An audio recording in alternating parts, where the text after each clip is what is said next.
kadib 20 sano oo qalalaaso siyaasadeed iyo dagaallo sokeeye ay ragaadiyeen dalka sidee ayaa dadka Soomaalida ah ay ku soo ceshan karaan dawladnimadooda su'aashaas waxaa falanqaynaya Maxamed Xaashi Cigaal oo xilligii dawladdii hore ahaa wakiilka wadaxaajoodka Soomaaliya iyo Itoobiya haatanna ah gudoomiyaha xisbiga Somali Nation State waxa uu ku sugan yahay magaalada London ee dalka Britain Professor Maxamed Cabdi Gandi waa aqoon-yahan cilmiga bulshada horeyna wasiir uga soo ahaa dawladda federaalka ku meel gaarka waxa uu ku sugan yahay magaalada Nairobi Professor Ali Jimcaale Ahmed oo macallin ka ah jaamacadda City University ee magaalada New York iyo qoraaga Faisal Cabdi Rooble oo isna jooga magaalada Los Angeles ee gobolka California doodiina waxay ku bilaabantay sidan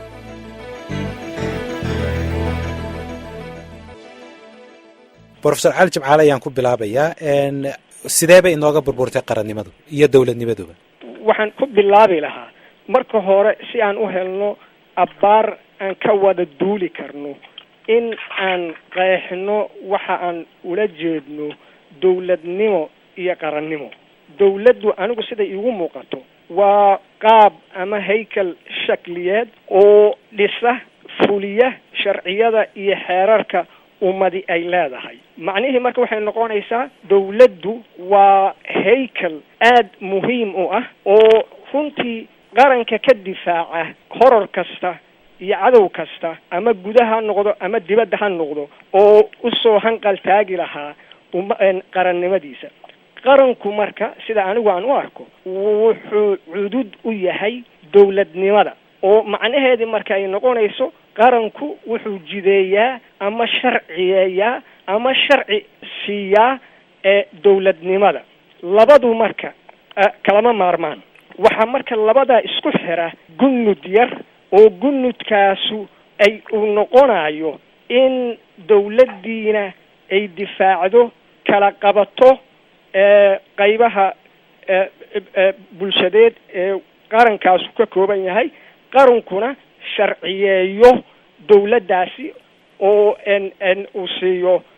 si sharciya si loo aqoonsado waa garta usoo dhaadhac marka siday inooga burbureen labaduba waxay marka ku burbureen waxay tahay gunudkii isku hayay ayaa meesha ka baxay aad baad u mahadsan tahay Professor Maxamed Cabdi Gandi adi haddaan ku imaado qarannimada dawladnimada siday inooga burburtay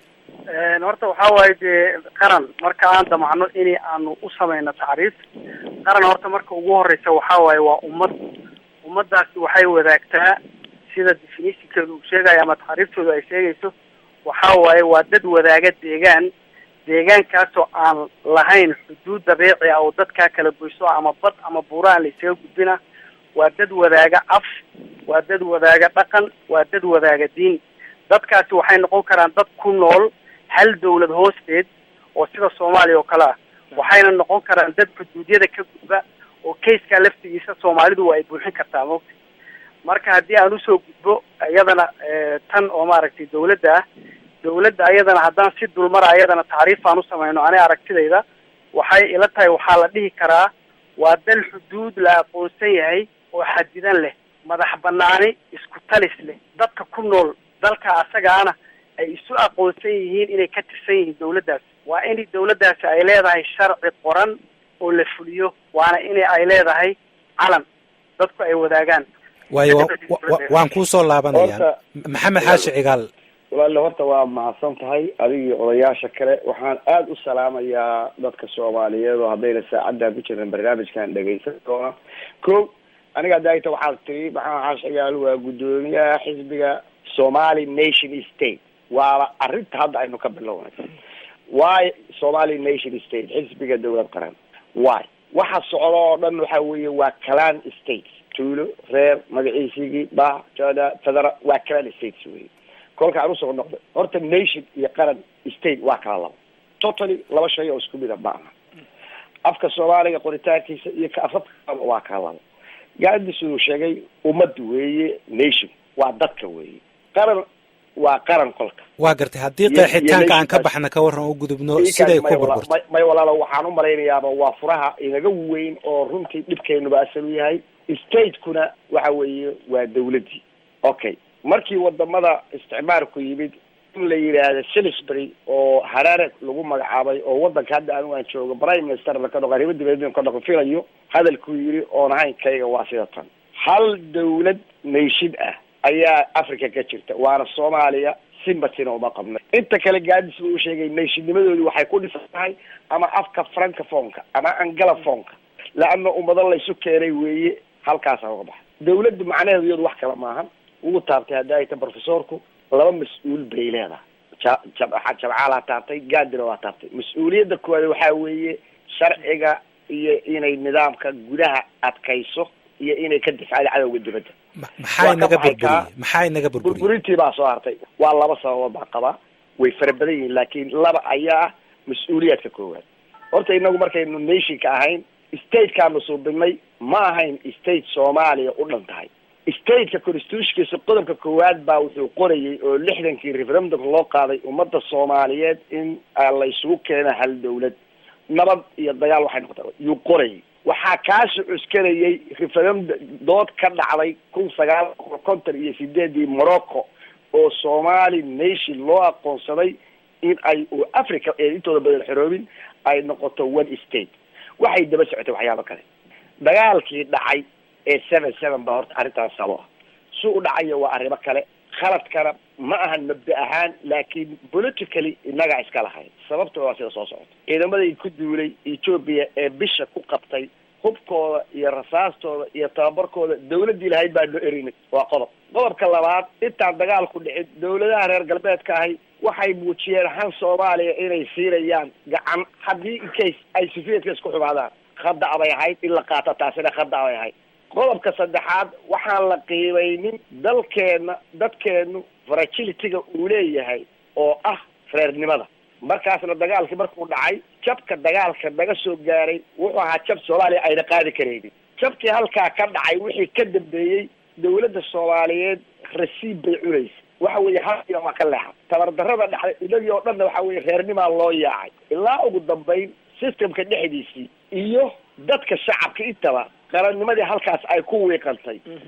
markii ugu dambeysay waxa weeye hadii nidaamkii dumay wixii soo baxay waxay ahayd fowday ahayd aad baad u maasantay ilaa maanta ayna weey maxamed oo halka igu hay marka Faysal Cabdi Rooble si kooban qaabka ay nooga burburtay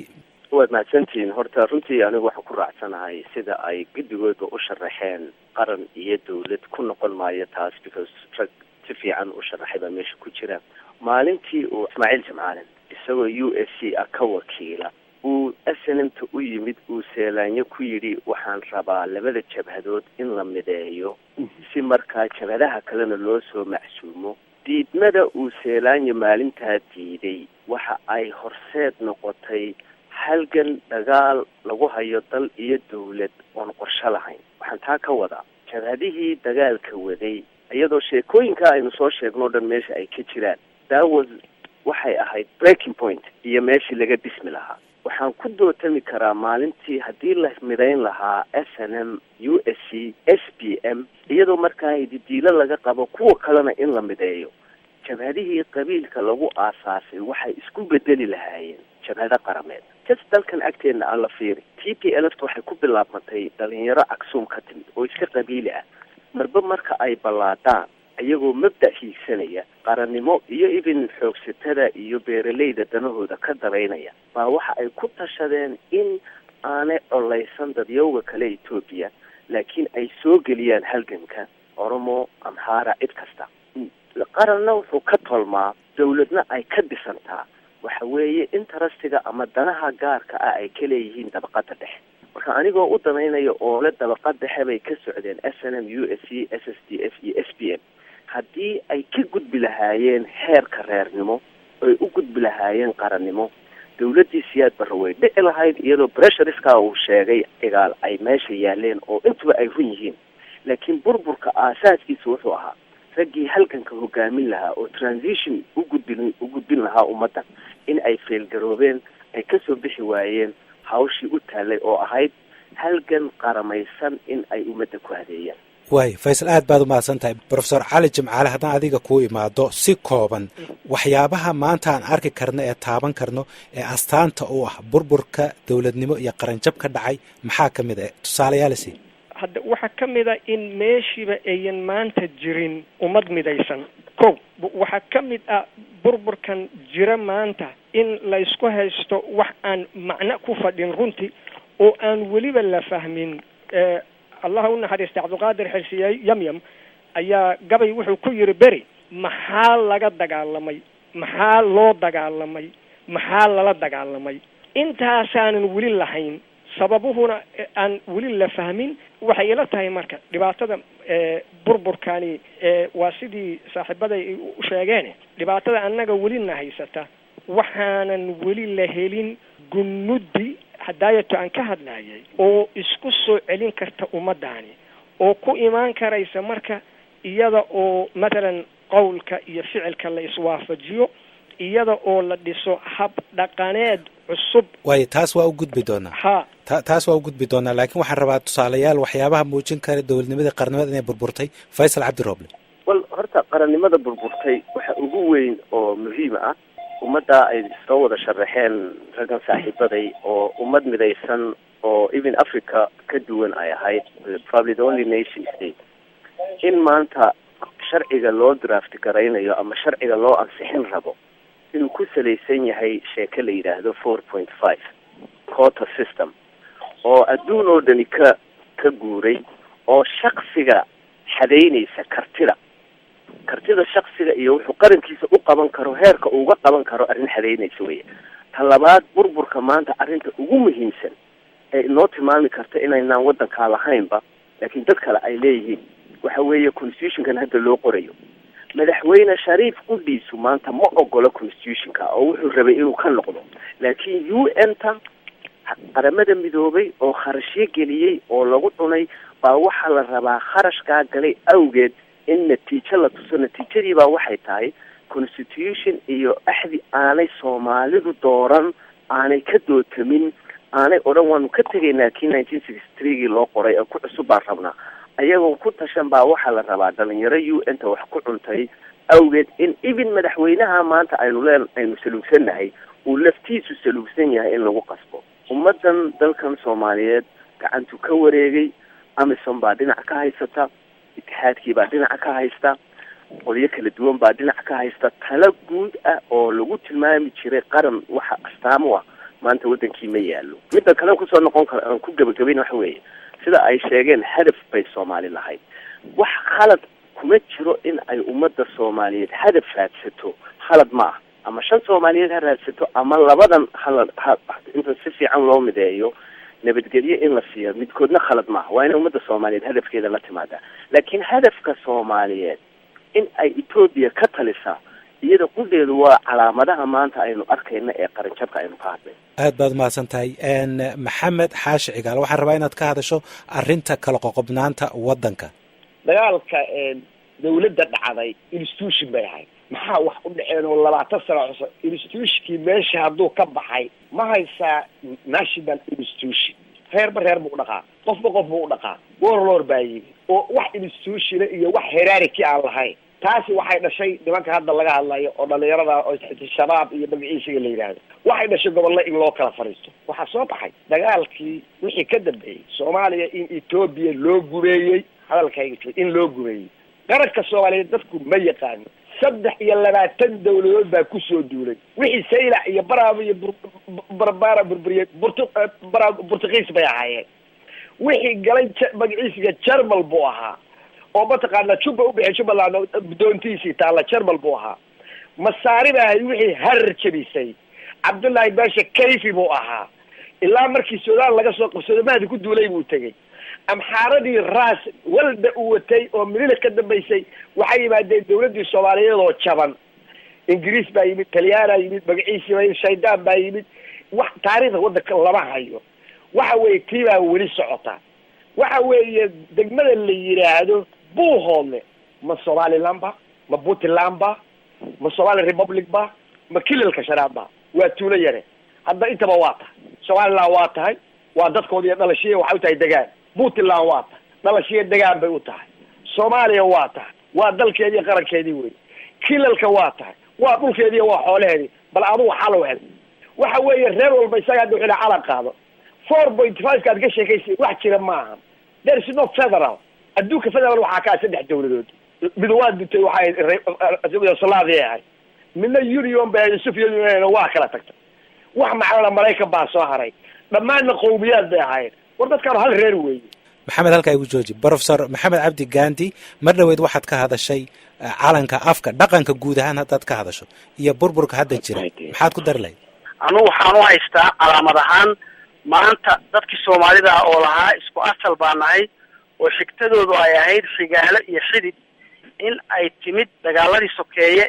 fayskoodii hore oo ahaa hogaamiye kooxeedyadu inay ay dumiyeen xidhiirkii asalnimo iyo walaalnimo oo dadka soomaaliyeed ka dhexeeyey oo ay dhacday inay dadka soomaaliyeed ay qofka uu dilo abtigii, inuu dilo qofka ay dariska yihiin, inuu dilo qofka xididkaayin oo xeerka iyo diintu midna ayna ogolayn. dadka soomaalidu deegaan bay wadaageen, deegaanadii waa kuwan magacyada badan la baxay oo la kala degay oo qoqobka ah. xeer bay lahaayeen dadka soomaalidu kala haga oo moralitigooda iyo fikirkooda haga. xeerkii soomaaliga ah oo jiray oo ay ku daadan jireen asna waa dumay. tiirkii afraad oo afka soomaaliga ah haddii aan example yar qaato, wiilasha yaryar oo la lumiyey oo dagaalka ku jira hadda oo magaca dhalinyarada loo magacaabo oo afka duuban, waxa weeyaan marka ay dagaalayaan iyo waxa lagu andoctrineeyo waxa weeyaan af carabi. afkii soomaaliga ah waa lumay, dagaalka waxa lagu galo, heesaha la qaado oo halganka ay ku galaan oo qaranka Soomaaliyeed wixii ka haray lagu burburinayo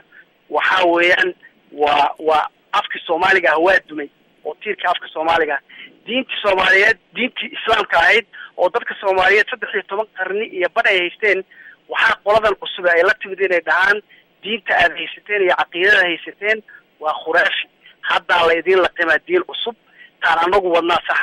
calankii Soomaaliga ah oo dadka Soomaaliyeed u dhaxeeyay oo buluuga ah waxa laga dhigay badow. marka waxaana isu lugoyn hadda qaran Soomaaliyeed ma dumin tiirarkiisu waa kan maxaa ka jira waxba kama jiraan. aad baad u mahadsantahay. Faysal Cabdi Rooblaan u tagaya ka bacdina professor Cali Jimcaale. aniga raja igu jirta sida aan Gandhi aan kaga yar duwanahay in ay baaba'een. I think institutions baa ka baaba'ay ama haykaladii sidii Cali Jimcaale sheegay qaar kamid ah baa inaga burburay. laakiin afka oo kale haddii dhalinyaradu ay marka ay dagaalamayaan af carabi ku hadlaan, laakiin 99% ninka awrka ceelkiisa dhaansanaya waxaan u malaynayaa weli inuu af soomaaliga ku heeso ama hawaas ha joogo ama banaadir gudaheeda ha joogo. marka aniga raja igu yar jirta in ay limit tahay ama ay kooban tahay burburka ku dhacay ummadda Soomaaliyeed. burburka ugu weyn ee warwar ina gelin kara waxa weeye haykalkii dawladnimo ee 20 sano ka maqan oo sidii mar hore Cali Jimcaale uu yar taabtay waxa weeye qaranka iyo stateka ama dawladda oo usually qabata adeegyada iyo isku xidhnaanta ummadda qaranka ka kooban ayaa waxa weeye haddii institutionkaasi uu muddo dheer meesha ka maqan yahay dan waxaa loo gelayaa heerka uu sharaxayay Gandhi oo ah astaamihii qaranka iyo tiirarkii qaranku inay baaba'aan. laakiin arrimo aad iyo aad xasaasi oo ah oo qofka Soomaaliyeed maanta aad inuu uga warwaro gelinaya baa meesha yaala. xalka ummadda Soomaaliyeed loo raadinayo laba qof bay maanta gacanta ugu jiraan. ma aha warlordka, ma aha madaxweynaha maanta Soomaaliya villa fadhiya, ma aha baarlamaanka aynu dhisanay. labada meelood ay xalka Soomaaliya nasiib darro gacanta loo geliyay waa jimciyadda quruumaha ka dhaxaysa United Nationka oo xafiis Soomaaliya maamulo leh, isla markaana igad ku xiran iyo AU-da iyo dalka Ethiopia oo qaybta weyn ka ciyaara. waxaan la yaabanahay gaalada usually wax maamaha bay leeyihiin yidhaahda digaagii ay dacwadu ilaalinaysay. arrinta Soomaaliya xal raadinteedu waxay noqotay dacwo digaag ilaalinaysa ama baraar ilaalinaysa. Ethiopian lacolaysanu meesha ma soo dhigayo, laakiin xalka meesha aad ka raadinaysaa waa in ay noqotaa meel xal kaaga soo bixi karo. burburkan iyo socdaalkan burburkan sii socdo uu Gandhi sharaxay oo heerka aynu hadda u jeednaa in Soomaalinimaduba ay tirtirto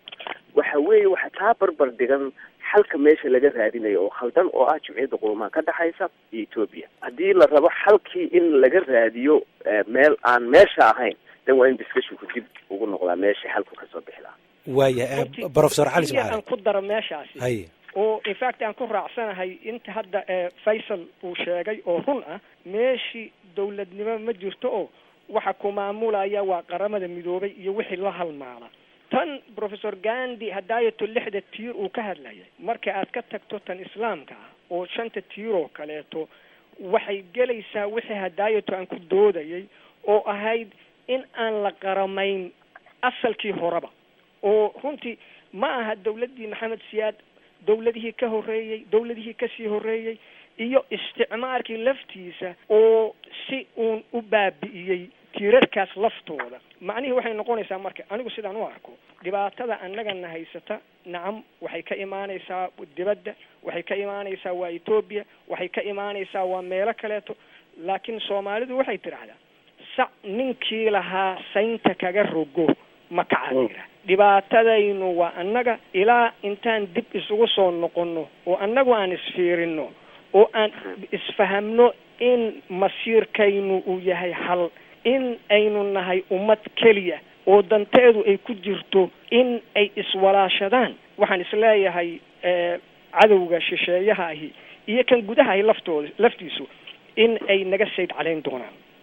aad baad u mahadsan tahay brofesor cali jimcaale maxamed xaashi cigaal adigaan ku imanaya haddaan sii wadna ka waran qodobkan ah xalka sida aan kusoo celishan karno dowladnimada iyo qarannimada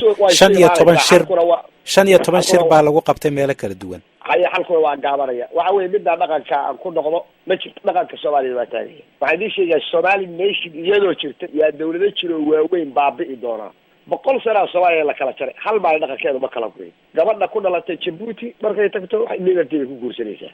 wiilka ku dhashay meel saacadu dhashay reerka uu ka tirsan yahay iyo ku jira qaybtiisa afka Soomaaliya tadawur buu qaatay alxamdulillah qoritaankii fartaana sal u ahaa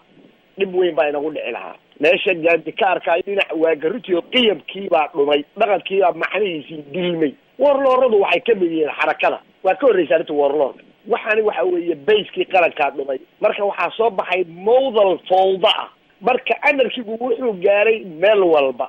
hungurximuu gaaray xiqdibuu gaaray wax kastuu gaaray ayaa soo baxay middaa dhalinyarada shabaabka ah runtaan maqal waxay ku khudbadeeyaan af Soomaali lagu carabi lagu hadlo maqal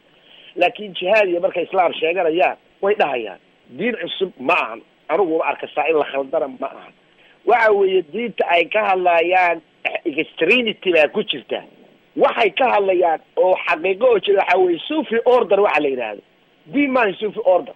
qabuuraha iyo hebel bacaynkaa iyo subaxyada oo la isku xirayo iyo gabadha waa dhalaysaa caynkaa iyo quraab ma ahayn diin ma ahayn يعني waxa weeye dhaqanka islaamka ma aha sufi order baa la yiraahdaa ninka shilira Sheekh Abdul Qadir oo nin muxtarima oo sheekh ugu weyn oo inagu aanu haysana hatta Shaafici ma in Hanbali buu ahaa 3 sano ka bacdi yani Masri wuxuu qoray ninkaas wuxuu ahaa qudbi maxay tahay meesha ilaahay ku jiro ninka dadka ugu dhow buu ahaa waa gartay mawduuca inaan ka bax marraba maxamed oo adigoo raaliya maxamed adigoo raaliya gabagabada oo imow sideen ku soo ceshan karnaa qarannimada dawladnimada soo celi kara waa sida soo waxaan ku raacsanahay Gandhi iyo Faisal iyo dhammaan ragga odayaasha jumcaalaba haday markaa taatanayay dhibaatada waxay ka mid tahay inaga yaa dhib kasta u ah sababta waxa weeye ma garanayna taariikhdeena horta mas'uuliyadda iyo dhibaatada inaga iskale waan ku raacsanahay Gandhi iyo jumcaali odayaasha 100% inaga way arrinteen sababta waxa inagii baan garan taariikhdeeni nolosheeni cadowgeeni dhaliyadeenii baahideeni xumaanteeni iyo sababteeni waaye maxamed aad baad mahadsan tahay professor maxaa cabdi gaandi soo gabagabay wallahi anu hadda ani waxay ila tahay in aan loo baahnayn maalin walba inaan meel cidlaa wax ka bilowno waxay ila tahay inaynu milicsano waxa aanu hadda haysano oo aanu wax ku dhisan karno inaanu ka fikirno qaabkii aan u isticmaali lahayn ani waxaan qabaa heshiiska Djibouti la soo galay in la fuliyo see loo fulinayo heshiiska laba qodob oo waaweyn buu ka koobnaa qodobka hore wuxuu ahaa in dadka aan ka qayb gelin wada hadalka albaabka loo furo oo wada hadalka nabadeynta la wado qaybta labaadna waxay ahayd in security-ga iyo nabadgelyada dadka in la sugo qodobka waa qodob in annaga institutionada aanu maanta dawladda hadda jirto oo tabarta daran ay ku shaqaynayso oo jiraan in wixii ka dhaqan geli kara oo la haysan kara la haysto in wixii ka dhiman la dhamaystiro in la helo hoggaan toosan oo wixii la isku dayo in la hagaajiyo in aan waxba deeqa laga bilaabin waxa aan haysano laga dhaqaaqo in laga fakaro qaabka aan uga bixi lahayn 4.5 awood qaybsiga in barnaamijka dadka Soomaalida oo maanta jooga ay awoodda iyo priority-ga ay saaraan sidii ay ku suuragali lahayd gobolada in wax looga qabto dalkana sidaas nabadeyn looga sameeyo horena loogu socdo